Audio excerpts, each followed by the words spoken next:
Hello friends, Neha એજ્યુકેટરમાં આપનું સ્વાગત છે. આજે હું તમારા માટે લઈને આવી છું જોરાવરસિંહ જાદવનો ગુજરાતનો સાંસ્કૃતિક વિરાસત ભાગ 2, જે તમને ખરેખર ખૂબ ઉપયોગી થશે.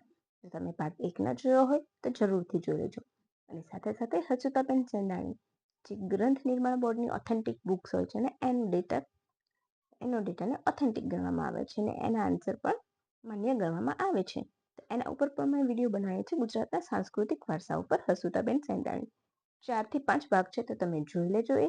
અને અહીંયા પણ નવી સિરીઝ ચાલુ કરી છે, તો આનાથી પાર તમારે ક્યાંય નહીં આવે. 90% તમારું આમાંથી જ આવશે, આ બંનેમાંથી. તો પ્લીઝ ફ્રેન્ડ્સ, ફટાફટ આ વિડીયોની લિંક તમારા મિત્રોને શેર કરજો. વિડીયોની શરૂઆતથી લઈને અંત સુધી જોજો અને વિડીયોની પીડીએફ તમને નીચે ડિસ્ક્રિપ્શન બોક્સમાં મળી જશે. તો જોવાનું બિલકુલ પણ ચૂકતા નહીં, ખરેખર તમને ખૂબ મજા આવશે. એક વખત તમે આખો વિડીયો જોશો તો તમને કોઈ જાતને એક્સ્ટ્રા માહિતી વગરનું ઓથેન્ટિક ડેટા, એકદમ ટુ ધ પોઈન્ટ ડેટા સાથે માહિતી મળશે. અને એકદમ લિમિટેડ, જે જરૂરી છે એ જ. અને વિધિન વિડીયો પણ તમને હું બીજાની જેમ લેક્ચર નહીં આપું, રાઈટ? કારણ કે તમે સિરિયસ એસ્પિરન્ટ છો ગવર્મેન્ટ એક્ઝામની તૈયારી કરતા, તો તમને પણ ખબર હોય છે. તો હું તમને એવું નહીં કહું કે તમારે આમ છે ને તેમ છે, રાઈટ? કારણ કે મને ખબર છે જે તૈયારી કરતા હશે એ રિયલમાં જ કરતા હશે. તો ચાલો હવે બિલકુલ પણ સમય બગાડ્યા વગર આપણે પ્રથમ પ્રશ્ન તરફ આગળ વધી જઈશું. સિંહપુર સૌરાષ્ટ્રના કયા શહેરના પ્રાચીન નામ છે? ઓકે, તો શિહોર, પંથલી, મહુવા, તુલસીશ્યામ. બોલો, તો શિહોર કયા શહેરનું નામ છે? તો અહીં આપણો જવાબ આવશે ઓપ્શન એ, સિહોર. ડન. સિંહપુરની જહાજોનું વર્ણન શ્રી સ્થાન પ્રકાશ ગ્રંથમાં છે. નીલકંઠ મહાદેવ વિશેનું વર્ણન છે. ગોમતેશ્વરની ગુફા આવેલી જગ્યા અહીં છે. એ સિવાય વામનપુરી કે વામને સ્થળ એટલે વંથલી, મધુમાવતી એટલે મહુવા, સપ્તોદક તીર્થ એટલે તુલસીશ્યામ. ક્લિયર? આ જોડકા સ્વરૂપે પૂછાય કે સિંગ્યુલર વન લાઇનર ક્વેશ્ચન પૂછાય, તમારો જવાબ ક્લિયર. કાઠિયાવાડ નામ કોણે આપ્યું છે? આ વખતના વિડીયોમાં મારે એક મિસ્ટેક થઈ ગઈ છે પીડીએફ બનાવતા. મોસ્ટલી જવાબોમાં મેં એ કે ડી જ લખી કાઢ્યા છે, રાઈટ? તો એ હવે નેક્સ્ટ ટાઈમમાં નહીં થાય. મારા કોઈ વિડીયોમાં એવું થતું નથી, પરંતુ બાય ચાન્સ ખબર નથી કેમ થઈ ગયું, રાઈટ? સો તમારે થોડુંક ચલાવી લેજો, રાઈટ? ચાલો, option A Maratha, option B બલુચો, ઓપ્શન સી મુસલમાનો કે ઉપરના બધા. તો અહીં આપણો જવાબ આવશે ઓપ્શન એ, મરાઠાઓએ નામ આપ્યું હતું. શું? તો કાઠિયાવાડ. મરાઠા દ્વારા કાઠિયાવાડ નામ આપવામાં આવ્યું હતું. અને મુસલમાનો શું કહેતા? આખા દ્વીપને સોરઠ કહેતા હતા. સૌરાષ્ટ્રનો આખો દ્વીપ કહેવાતો હતો, એને સોરઠ તરીકે ઓળખતા. અતલસ નીચેનામાંથી કયું વિધાન સાચું છે? પ્રશ્ન નંબર 3 છે. અતલસ એ એક પ્રકારનું કાપડ છે. આ કાપડ સાટિન પદ્ધતિથી તૈયાર થાય છે. મોગલો અતલસનો કોટ પહેરતા. ગજિયાણી અને સાટિન અતલસના બીજા નામ છે. ઉપરના બધા વિધાન સાચા છે. તો ઓફકોર્સ અહીંયા આપણો સરકારી જવાબ આવશે ડી. ઉપરના બધા વિધાન સાચા છે. બોલો, બધા નીચેના બી આવી જાય છે. નીચેવાળા કે હું કેમ રહી જાઉં? પણ હું તને નેક્સ્ટમાં લઈ લઈશ, રાઈટ? ઇલાઈ વિશે કયું વિધાન સાચું છે? 17મી સદીમાં લાલ કે સફેદ અથવા ભૂરા અને સફેદ પટ્ટાવાળા સુતરાઉ કાપડ કે રેશમી કાપડનું નામ ઇલાઈ હતું. હા, સાચું છે. અમદાવાદમાં આજે તે એલચા નામે ઓળખાય છે. હા, એ પણ સાચું છે. ઘણી વખત તમને અડધું સેન્ટેન્સ સાચું આપશે ને અડધું ખોટું આપશે, એટલા માટે મેં આટલું લાંબુ મૂક્યું છે.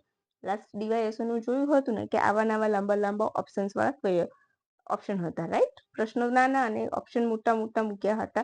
તો તમારે એક મોટી બુકલેટ બની જાય એવું પેપર નીકાળ્યું હતું. એટલા માટે આ પણ મેં તમને આખા સેન્ટેન્સ મૂક્યા છે, જે જોરાવરસિંહજીની બુકમાં આપેલા છે. તેને સોના અથવા ચાંદીના તારથી તૈયાર કરવામાં આવતું અને તેમાં મોટા ભાગે ફૂલોની ભાત, એટલે કે જે ભાત એટલે કે પ્રિન્ટ પાડતા હોય ને, એને જનરલી સામાન્ય ભાષામાં ભાત કહે છે. વિધાન એ સાચું છે કે વિધાન એ અને બી બંને સાચા છે? તો ઓપ્શન ડી, બંને આપણા વિધાન અહીં સાચા છે. ઇલાઈ અમદાવાદ યાદ રાખજો. એલચા સોના ચાંદીના તાર, ફૂલોની ભાત, બરાબર, 17મી સદીમાં હતું. પછી ક્ષુમ, તો અલગ જે કાપડમાંથી જે રસમાંથી બનતા હોય ને એ પ્રમાણે નામ કહેતા. તો ક્ષુમના રેસામાંથી બનતું. પુરુષોનું જે કદ પીતાંબર પહેરતા ને તો એને શું કહેતા? કદ કહેતા. અથવા પીળા રંગનું મર્દાની કહેવાતું અને જનાની અર્થાત સ્ત્રી, એટલે બંને માટે પીતાંબર વપરાતું હતું. પછી સોના ચાંદીના તારથી બનેલા વસ્ત્રોને તાસ્તા કહેતા. જ્યારે સોનાથી કરેલું એકલું સોના ચાંદીનું હોય, સોનાનું હોય તો જરદોશી વર્ક કહેવાતું અને સોના ચાંદી મિક્સ હોય તો તાસ્તા પણ કહેતા. તો અહીં તમારું વન લાઇનર બને છે. ભરવાડોળાનું લોબડી વસ્ત્ર શેમાંથી બનતું? આ પીવાયક્યુ છે, ઘણી વખત પૂછાયેલું છે. ઓપ્શન એ ઊન, ઓપ્શન બી રેશમ, option C linen, option D સુતરાઉ. તો અહીં આપણો જવાબ આવશે ઓપ્શન એ લિનન. અરે સોરી, ઓપ્શન એ ઊન. રાઈટ. શું જવાબ આવશે આપણો? ઓપ્શન એ ઊનમાંથી બનેલું ભરવાડોળાનું વસ્ત્ર છે. ઊનમાંથી બનતું, બકરાના વાળમાંથી બનતું, ડાંગસિયા લોકો દ્વારા તેનું વણાટકામ કરવામાં આવતું. હવે ડાંગસિયા સમુદાય ક્યાં વસે છે? આના ઉપરથી આપણને ક્લિક થવું જોઈએ. આ મેં તમને કરાવ્યું છે, રાઈટ. મારા શોર્ટ્સમાં તમે જોયું હશે. તો સુરેન્દ્રનગર. લાલજીભાઈ પરમારને હમણાં જ ડાંગસિયા કળા કઈ કહેવાય છે, જે ટાંગલિયા વર્ક કહેવામાં આવે છે એના માટે લાલજીભાઈ પરમારને હમણાં જ પદ્મશ્રી મળ્યો હતો. તો ડાંગસિયા સમુદાય સુરેન્દ્રનગરમાં વસે છે, રાઈટ. અને જે ટાંગલિયા વર્ક છે એ ડાંગસિયા સમુદાય દ્વારા કરવામાં આવે છે. કેમ ચર્ચામાં રહ્યું હતું? તો બ્રાડ પીટે એની F1 મૂવીમાં ડાંગસિયા સમુદાય દ્વારા બનાવેલો, ડાંગસિયા સમુદાય દ્વારા જે કલા કહેવામાં આવે છે ટાંગલિયા, એનાથી બનાવેલો શર્ટ પહેર્યો હતો બ્લુ કલરનો. એટલા માટે એ ખૂબ ચર્ચામાં હતું, રાઈટ. અને એ તમે જોઈ લેજો. એનું ક્વેશ્ચન એક તમારો આવનારી પરીક્ષામાં ક્યાંક ને ક્યાંક હશે ટાંગલિયા કળા વિશે. અને ટાંગલિયા કળા વિશે પીવાયક્યુમાં પણ પૂછાયેલું છે, રાઈટ. કે ડાંગસિયા સમુદાય ક્યાં વસે છે એ પૂછેલું છે, રાઈટ. તમે સમજી શકો છો એનું ઇમ્પોર્ટન્સ કે કેટલું અગત્યનું છે. અને હા, એને જીઆઈ ટેગ પણ મળેલું છે, બરાબર. ગુજરાતના ટાંગલિયા કળા જીઆઈ ટેગ ધરાવતું હોય છે. જીઆઈ ટેગ કેટલા વર્ષ માટે હોય છે? 10. એ પણ યાદ રાખી લેજો. હવે ઊનમાંથી કે બકરાના, ઓકે. પછી તેની બહેનો ફૂલપાગર નામની ઘાઘરા પહેરે. ભરવાડો કાંબળા કે રત્ન કાંબળ વાપરતા. રત્ન કંબલ જરી ભરત અને ખાપું ટાંકેલું હોય છે. નારી કુંજર એ કયા વસ્ત્રમાં વણાટમાં આવતી ભાતનું નામ છે? ચાદર, પટોળા, અતલસ કે એક પણ નહીં. તો નારી કુંજર ચાદરમાં કરવામાં આવતી, રાઈટ. યાદ રાખજો. પુષ્પાગર ચાદર એ રેશમી વસ્ત્ર માટે વપરાતો શબ્દ છે. દક્ષિણ ગુજરાતમાં લગ્ન વખતે કન્યાને ચાદરની કંચુકી પહેરવામાં આવતી, મેર કન્યાઓને ખાસ કરીને, રાઈટ. નારી અને હાથની આ ભાત, ચારોળી જેવા રંગ કે નાની ભાતવાળા વસ્ત્રો ચારુલિયા કહેવાતા. મેઘાડંબર નામનું વસ્ત્ર ક્યાં બનતું? જુનાગઢ, રાજકોટ, સુરેન્દ્રનગર, ધોળકા. Of course Dholka, right. તો આપણો જવાબ આવશે ઓપ્શન ડી, ધોળકા. એ સિવાય રક્તાંબર લાલ રંગનું વસ્ત્ર હતું અને રાજ્યા શોક સૂચક વસ્ત્ર હતું. તો રાજ્યા વખતનું વસ્ત્ર એટલે શોક એટલે બ્લેક કલર. એટલું સિમ્પલી યાદ રાખી લેવું. નીચેના જોડકામાં કયું જોડકું સાચું છે? ચંદ્રકળા મહારાષ્ટ્રની હાથવણાટની કળા છે. સોવન સાડી તો બનારસી પોત પર સોનેરી કસબવાળી સાડી છે. કલઘેર તો લગ્ન પ્રસંગે પહેરવામાં આવતું કિંમતી વસ્ત્ર, બરાબર છે. લાલ લીલી બાંધણી સામાન્ય ભાષામાં. કામદાની તો સુતરવ કાપડ ઉપર રૂપેરી ટીપકીથી બનેલું ભરતવાળું વસ્ત્ર. છાંટું તો હોળીના તહેવારે સફેદ પોત ઉપર પક્કા કેસરી રંગની છાંટવાળું સુતરાઉ ઓઢણું. હવે 1, 2, 3 સાચું છે. બી 1, 3, 4 સાચા છે. ફક્ત ચોથું વિધાન સાચું છે. અને ઓપ્શન ડી ઉપરના બધા સાચા છે. તો અહીંયા શું આવશે? Option D. કારણ કે છાંટણું, ઘણી વખત છાંટણું તમને વન લાઇનરમાં પૂછાઈ જાય. હોળીના તહેવારે સફેદ પોત ઉપર પક્કા કેસરી રંગની છાંટવાળું વસ્ત્ર શું કહેવામાં આવતું? ઓપ્શન એ છાંટણું, ઓપ્શન બી કામદાની, option C bandhani, option D સોવનસળી. ક્લિયર? આ તમારો વન લાઇનર ક્વેશ્ચન. હવે વાંચ્યું ના હોય તો આપણને ખ્યાલ ના આવે. આના માટે ડીપ રીડિંગ જોઈએ છે, રાઈટ. તો ઓપ્શન ડી. જે લોકોએ વાંચેલી હશે, બુક ડીપ રીડિંગ કર્યું હશે, તો એમને આ બધા ક્વેશ્ચન સોલ્વ થશે. એમની પ્રેક્ટિસ સેશન હશે, રાઈટ. અને જે વિદ્યાર્થીઓ મિત્રો નવા હશે એમના માટે આ ફક્ત 2-3 વખત યાદ રાખવાનું છે વાંચીને, રાઈટ. અને ગુજરાતમાં પછાત સ્ત્રીઓ દ્વારા પહેરવામાં આવતી સાડીને શું કહેવામાં આવતું? ઓપ્શન એ ગવન, ઓપ્શન બી મલ્લીર, ઓપ્શન સી સિંદુરિયો કે ઓપ્શન ડી ઉપરના બધા. તો અહીં ઉપરના બધા નહીં આવે. અહીંયા વન્સ અગેન ઓપ્શન એ ગવન આવશે, રાઈટ. ગુજરાતની પછાત વર્ગની ગામડાની મહેનતુ સ્ત્રીઓ જે ભાતીગર સાડી પહેરે તે ગવન કહેવાતી. તો મલ્લીર કોનું નામ છે? તો મલ્લીર અને મોવાણ અને મોવાણી એ શોક સૂચક સાડી છે, રાઈટ. યાદ રાખજો. મલ્લીન, મોવાણ, મોવાણી શોક સૂચક સાડી છે.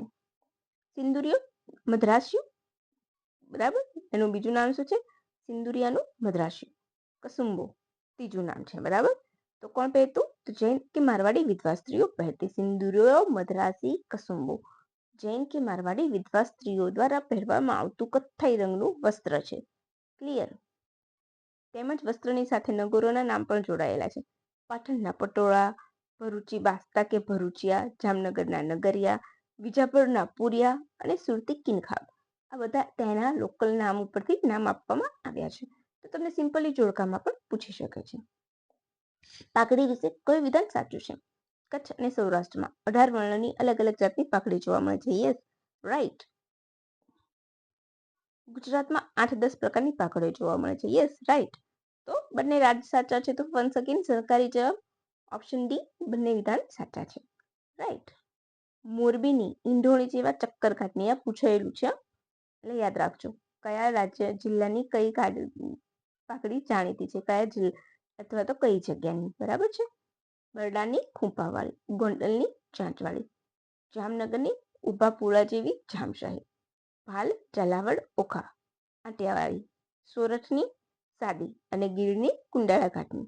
સોરઠની સાદી, ગીરની કુંડાળા ઘાટની, ગોહિલવાડની લંબગોળ, પરજિયાચારણની જાડા ઘા ઝીલનારી. આ બધી પાઘડીઓ જાણીતી છે. તો તમારે ફક્ત આટલું યાદ રાખવાનું છે, કયા સ્થળની કઈ જાણીતી પાઘડી છે, અને તમને જોડકાના ફોર્મમાં પૂછાવાની પૂરેપૂરી શક્યતા છે. જ્યારે પેપર સેટરને અઘરું કરવું હોય ને, ત્યારે આવા નાના નાના ક્વેશ્ચન્સ નીકાળીને એને જોડકાના ફોર્મમાં મૂકી દેશે. જો તમને 1 કે 2 આવડતા હશે ને, તો પણ તમારું કામ થઈ જશે. એટલા માટે કહું છું કે ધ્યાન રાખીને સાંભળજો. વિડીયોની પીડીએફ તમને નીચે ડિસ્ક્રિપ્શન બોક્સમાં મળી જશે. રાઈટ. તો તમે ડાઉનલોડ કરીને ફરીથી રીડ કરી શકશો. ઓલરેડી પ્રથમ ભાગ ના જોયો હોય તો જોઈ લેજો, અને હસુતાબેન સેંધાણીવાળા ભાગ ના જોયા હોય તો એ પણ તમે જોઈ લેજો. હવે પાઘડીને પ્રસંગ મુજબ પહેરવામાં આવતી, તો નીચે આપેલા વિધાનમાં કયું વિધાન સાચું છે? લગ્ન પ્રસંગે વરરાજા ગુલખરની પાઘડી બાંધે છે. ભરવાડો માથે રાતા છેડાવાળા ભોજપરા બાંધે છે. કોળી લોકો લાલ કે ધોળા રંગની પાઘડી પહેરે છે. ઉપરના બધા વિધાન સાચા છે. તો રાઈટ, ઉપરના બધા વિધાન સાચા છે. આપણો સરકારી જવાબ જિંદાબાદ. રાઈટ. જ્યારે પ્રેક્ટિસ સેશન ચાલતું હોય ત્યારે. બરાબર. આમાં તમારે વિશેષ આટલું જ કરવાનું છે. લગભગ 18 ક્વેશ્ચન જ છે મારી પાસે, બરાબર, 2 કે 3 પ્રકરણમાંથી સમરાઈ કરીને. હવે ગુજરાતની લોકનારીના પહેરવેશને 3 ભાગમાં વહેંચવામાં આવે છે, જેમાંથી નીચેનામાંનો કોનો સમાવેશ થાય છે? પછાત વર્ગની નારીઓના પહેરવેશ, મધ્યમ વર્ગની નારીઓના પહેરવેશ, ક્ષત્રિય નારીનું પહેરવેશ, ઉપરના બધા. તો અહીં આપણું આવશે ઉપરના બધા. અહીંયા તમારે વન લાઇનરમાં કોઈ પણ એક પૂછીને બાકીના અન્ય ઓપ્શન પૂછી શકે છે, અને પછી વિધાન વાક્ય બનાવી શકે છે. રાઈટ. એટલા માટે કચ્છની આયર સ્ત્રીઓ ગિરીલાલ કે ગિરનારની કે પીળા રંગના થેપાડા અને રાતા કે લીલા રંગના કપડાં પહેરે છે, તેમજ કાળું કપડું ઓઢે છે. આ વધારાનું એક્સ્ટ્રા લખાયું છે, બરાબર. સ્ત્રીઓ ગીરી નહીં પણ લાલ કલરના. કચ્છની આયર સ્ત્રીઓ લાલ કે પીળા રંગના થેપાડા પહેરે. બરાબર. હવે થેપાડા આગળ હું સમજાવીશ શું આવશે. જેમ જેમ નેક્સ્ટ વિડીયોમાં જરૂર પડશે ને એમ સમજાવીશ. રાઈટ. ભરવાડ, રબારી અને જામનગર તરફ સતવારા જાતિની સ્ત્રીઓ ઊનનું થેપાડું, પેટ સુધીનું અને પેટ ખુલ્લું દેખાય તેવી લીલા રંગનું કપડું પહેરે છે, અને ખાપું ભરેલી ગુલાબી છેડાવાળી ધાબળી ઓઢે છે. ભાલની નાના ભાઈ ભરવાડની સ્ત્રીઓ કાળી પરમીટાની ઝીમ્યું અને મોરિયા મૂકેલા કપડાં પહેરે છે. મોટા ભરવાડની સ્ત્રીઓ ઊનનો ટાંગલિયો પહેરે છે, 52 બાગનું મોળિયું મૂકેલું સાળવાનું પહેરે છે, કપડું પહેરે છે. બરાબર. ખભાથી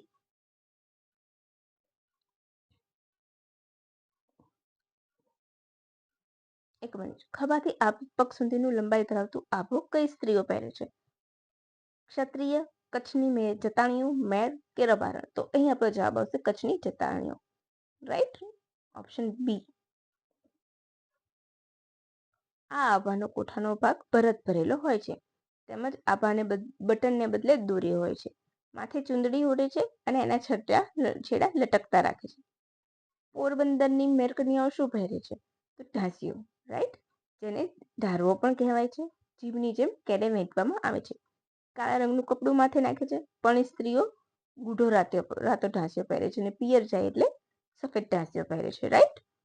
પહેલા કેવું સીમ ઉપર બદલી દે, જ્યારે પોતાના પિયર સ્ત્રી પરણિત સ્ત્રી પોતાના પિયર જાય એટલે એનો ઢાંસિયો જ્યારે સીમમાં ગામની સીમમાં પ્રવેશે ને એટલે સીમમાં બદલી દે. ઇટ્સ અ મચ બેટર અત્યારની સંસ્કૃતિ છે, રાઈટ. નીચે અને કેમ એવી પ્રથા હતી તો કુળવધુ અને દીકરી વચ્ચેનો ફરક કપડા ઉપરથી દેખાતો હતો, એટલા માટે એને દૂર કરવા માટે એ કપડા ઉપરથી ફેરફાર ખબર પડે કે કુળવધુ છે, છોકરાની વહુ છે, અને આ દીકરી છે, એ ફેર કપડા ઉપરથી વસ્ત્ર ઉપરથી ખબર પડતો હતો પહેલાના સમયમાં. નીચે આપેલો પહેરવેશ કયા સમાજની સ્ત્રીઓ પહેરે છે? કાળા કે રાતા રંગનું ચસોચસ ખેપાડું, ઘેરા રંગની છુટ્ટી કસવાળું ઓઢણું. ઓપ્શન એ ચારણ સ્ત્રી, ઓપ્શન બી મેરાલી કે આદિવાસી કે બધા જ સમાજની સ્ત્રી. તો અહીંયા આવશે ચારણ, રાઈટ. સૌરાષ્ટ્રની ભરવાડ અને રબારી કન્યાઓ પ્રસંગે રાતા રંગની જીમી, લીલા રંગનું કપડું અને ગુલાબી વાળોવાળી કાળી ધાબળી પહેરે છે. લગ્ન પ્રસંગે સોનેરી કિનારવાળી ઓઢણી કે સળીવાળું રેશમી કે કિનખાબનું કપડું પહેરે છે. નતિયો એટલે શું? તો નતિયો એટલે ટોપી. જવાબ આપી દીધો. ઓપ્શન ડી ટોપી.